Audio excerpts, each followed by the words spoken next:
Okay. Alright. So ngayon, kwento ko naman sa inyo, share ko naman sa inyo kung bakit na mahalaga magkaroon kayo o bakit importante magkaroon kayo ng ganito.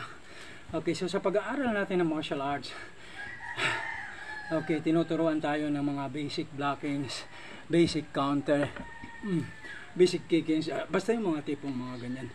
Okay, paano mag-strike, paano mag-counter, yung mga tipong ganun. Pero pagdating sa realidad, doon natututunan natin yung mga basic. Pero pagdating sa realidad, sobrang ibang-iba. Napakalayo, okay? Lalo na pagdating sa blockings and then counter. Kasi halimbawa ganito. Okay? So, ito halimbawa, pagka mayroon tayong partner sa demo, okay? Lahat control. Okay? So, bablock ka. Counter ka, bam! Bam! So, madami kang mga combination ng mga pinaggagawa. Yan. Bam! Bam! Bam! Bam! Bam! Bam! Bam! Bam! Bam! Bam!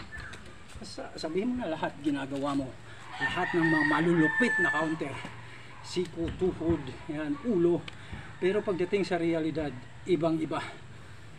Sobrang ibang-iba yung. Kumbaga, bago mo magawa yung mga pinaggagawa mo, ay talagang swerte mo.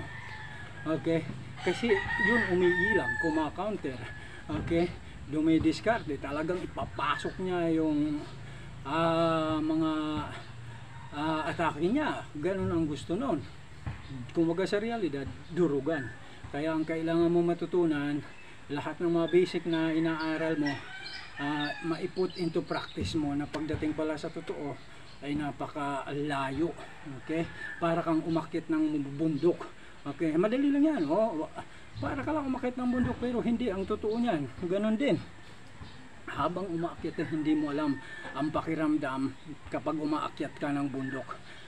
Yung pagod, yung ngalay, yung hingal, yung mga tipong ganon. Eh kung mayroon kang sakit sa puso o yung mga ganyan, okay ka sa mga demo-demo pero ang bagal mo pala. Okay? Ang bagal mo mag-counter, ang bagal mo mag-strike, ang bagal mo umilag, lahat wala. So kailangan maiput into practice. Iyon, okay?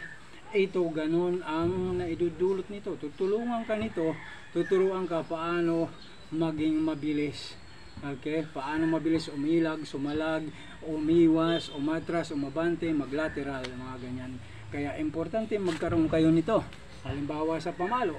Ayan. Ay ang bibilis ng mga hindi kagaya pagka sa demo, pak, lahat ng klase ng palo magagawa mo. Pero dito, ito parang yung totoo na rin. May hirapan ka paano ilusot yung palo mo dahil umaatras, umaatake. Ganun siya. Okay?